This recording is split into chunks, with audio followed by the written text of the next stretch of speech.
So imagine this scenario. Let's just say that you play online competitive shooters. You're playing a match with some friends, and it's a really intense match. It's down to the wire. There's like one kill left before you can win the game. And suddenly, the enemy team, they all decide to flip a switch and let AI take over for them. Now they have advanced auto aim. The AI is able to compute what the best situation and scenario would be to win the match, and they ultimately end up killing one more person on your team and they win. Or how about you're in a really down to the wire racing game and you know that final hairpin turn that's coming up at the end is a real challenge for you, and you know you may not win because you typically spin out or you crash. But if you can just suddenly turn on AI, it'll course right through for you and potentially win you the online game. These are just a couple of examples of what may actually happen in the future if this new patent that Sony has released actually comes true. So let me show you real quick. Here it is. I will have the link to this patent in the description of the video if you want to take a look at it. But we're going to go over a sort of abstracted article that will summarize all of this for us. I'm also going to summarize this for you guys too, break down the good, the bad, and the ugly that could come out of this, okay? So shout outs to this website here, Xputer. Does a good job of kind of breaking down the most important parts. And I'm going to let you know my thoughts on this too, because I don't think it's all doom and gloom. I think there are some really good things that could come out of this if this patent does come true.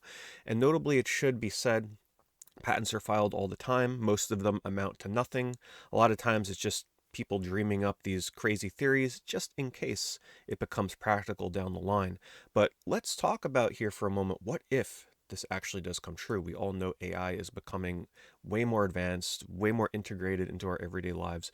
I don't think this is too far-fetched to say that we could see this because, let's be honest, we already see this, as this article actually points out right here. We're already seeing this in the industry. We see autoplay from AI in games like MMORPGs, in mobile games especially. If you don't play mobile games are littered with autoplay. You just click a button and suddenly the game will just like move you from one part of the game world to the other. It'll fight things for you, it'll do the quest for you, and it'll just keep going and going and going. So this isn't too far-fetched. So let's break this article down, and then we'll get into the meat and potatoes of why I think this is a good and potentially a bad thing. So it says Sony often introduces convenient gameplay features into its games, while many of them tend to be quite innovative. A patent published by the company now wants to add an option already utilized in many titles. So it wants to integrate an autoplay feature to portions of gameplay in its place.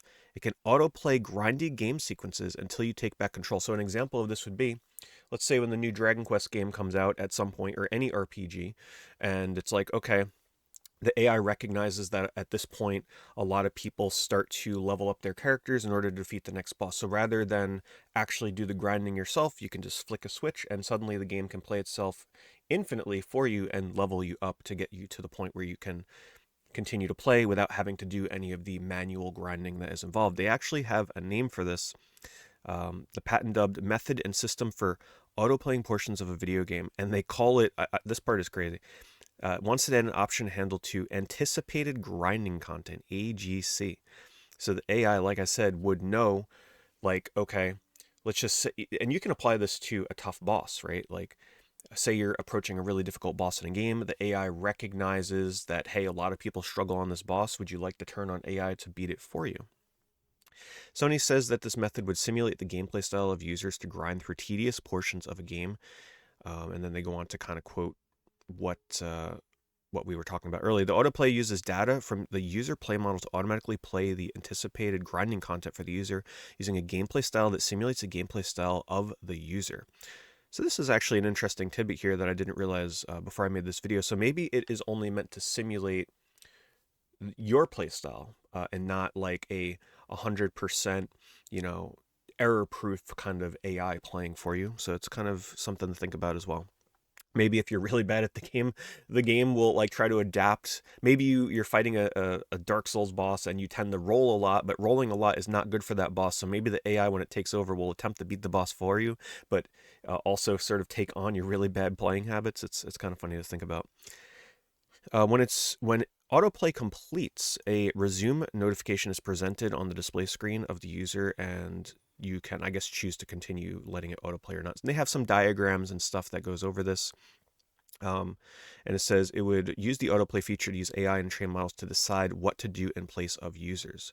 When the game is done grinding, they can either continue playing it. It would easily, by using this option, players could easily skip to the fun parts of gameplay and save time for more activities. Well, here's an idea though. How about we just make games more fun so that we don't have to have an option to skip the parts that are not fun? This is a whole nother thing going on with the industry right now. It's like, man, just how about we make better design games so that we don't have to rely on AI to play a game for us? But we're getting to the other stuff soon, so here's another diagram that kind of breaks it down. It says grinding autoplay notification. So you're playing your game, right? Let's just say that you're playing a fighting game this time, and you're approaching a fight that the AI recognizes a lot of players struggle on. A notification would pop up on your screen, says you're about to play a non-critical game event. Do you want to use autoplay mode? You can easily bypass autoplay mode, right? So let's start with one of the bullet points that I have down. One of the good things about this is, guess what? Nobody should tell you how you want to play your game, right? You are free to decide how you want to play your video games. You paid money, especially these days, $70+ for a game. If you feel the need that you want to skip a boss or a hard part, me personally, right? I hate puzzles in my platformers or my RPGs. The only genre I really like them is typically horror games, but a lot of genres, I don't want to be pushing blocks around and taking me out of the action. So if I can be like, you know what, man, I really am getting frustrated by this puzzle, I'm going to let the AI complete it for me. You should be able to absolutely do that. Like I said, you're in full control of how you want to play a game. If you really don't want to deal with a particular level or hard boss fight or something, so be it. Skip over it. So I think that is one of the positives for sure of this AI. It kind of gives a lot more people the ability to decide, hey, I want to enjoy this game more. I don't want to be frustrated when I'm playing a game. Let's just get to the good stuff. Or if you choose to take this option here, which says play with auto AI, it will then notify you when the autoplay is done. So it'll decide when the hard section is over, and then you can choose to resume playing actively.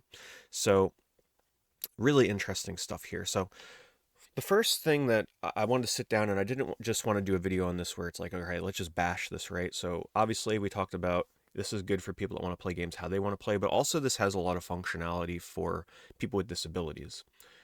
As we know, accessibility in games now is becoming better than ever. So people that struggle to play certain game genres or games in general, games have been making a lot of advancements to make that easier for people that normally would not be able to play games in general or certain genres of games. And I think this is a really great way for people that maybe are not able to play like everybody else to have the opportunity to advance in games or play games they've never been able to play before because of one particularly really hard section. So I think that is actually a really great inclusion and probably the number one thing when it comes to what is the number one positive for AI autoplay. But there are some bad things about this too. I opened this video up with a scenario to make you really think about like, wow, how could this affect, especially playing games online? And the patent does describe how you can use this online. It mentions playing online co-op with your friends, and if one of your friends has to go use the restroom or something, they can just flick a switch and turn on autoplay, and suddenly they're playing with you. But if this isn't moderated to the point where it's only accessible when playing cooperatively or single player, if you can use this in online competitive games, think about those scenarios. Are you ever going to know when you're getting killed by somebody using AI with really good aiming or better aiming than you would normally have in a first person shooter? What if you're playing a fighting game and the person turns on autoplay from the start and you're fighting somebody and you think you're fighting a real person, but you're actually fighting like advanced AI that they've turned on? Even though, like it mentioned earlier, it's going to try to adapt your playstyle, but at the same time, you really are playing against AI. And what about online leaderboards? So what if you're playing a game that doesn't have that like sort of one-on-one competitive aspect, but what if there's a leaderboard, say a music rhythm game? AI, I would assume, would have a really easy time of being able to notice notes and hit them at 100% accuracy. So let's say you're competing to be the number one player in a particular song in a music rhythm game. Is there going to be something to stop you from using AI to achieve scores higher than you should be able to achieve? I think this also brings into question something that I mentioned earlier, right? Why don't we just make games better so we don't have to use AI to bypass the bad parts? Will this promote lazy game development? Because why would you go out of your way to develop your games to be better and to get rid of problematic areas like in your level design or your gameplay mechanics when you can just be like, well, we'll just let that new AI feature that Sony came out with beat the level for the player if they're really having that much trouble. Maybe patches will become a thing of the past. If there's something that's just people are complaining about, they'll be like, well, for now, just use the AI to bypass the level and worry about it later. So it does make me think about that. Something else that I don't think a lot of people would immediately think about is think of all the content creators out there. How many of you, if you become stuck in a game, you go onto YouTube and you watch a video guide on how to beat a particularly hard level or a boss or heck, even written guides, but I think most people these days are using YouTube. I think it would make content like that obsolete because, let's face it, if you get stuck, you are probably going to just maybe let the AI.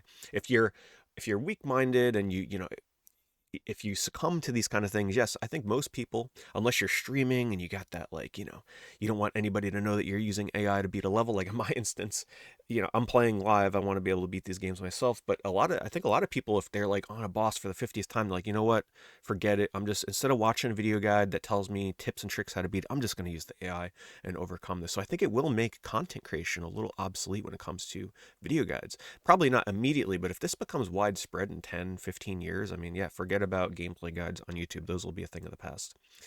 And then the ugly. Here's the things that, on the deepest level, if this gets completely out of hand, could be really bad. What if games start to monetize this feature? This is something that mobile games actually do. Some of them will make you pay money to gain an autoplay feature. In the few games that I've played that have autoplay, they don't make you pay for it, but it is actually a thing.